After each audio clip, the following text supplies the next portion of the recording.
આ કઈક છે પણ હવે ખબર નથી શું છે નામ નથી આવડતું પણ આ જો કેટલા બધા બહુ બધા આવ્યા જો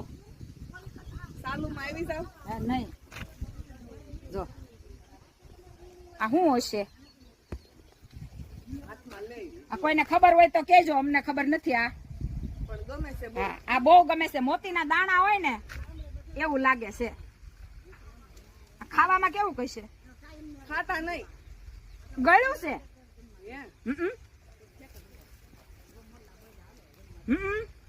આ તો ગળ્યું મસ્ત છે પણ આવ્યું છે જો કેટલું બધું જો ગળ્યું છે બહુ સરસ છે સ્વાદમાં જો આ જો પારા મસ્ત છે જો પારા ખાવા હોય તો ગળા છે હો આ પારા નહીં પારા નહીં આને કઈક કહેવાય બીજું આપણને આવડતું નથી નામ જાણતા હોય આ નામ નથી આવડતું આ કઈક છે જાણતા હોય છે બહુ મસ્ત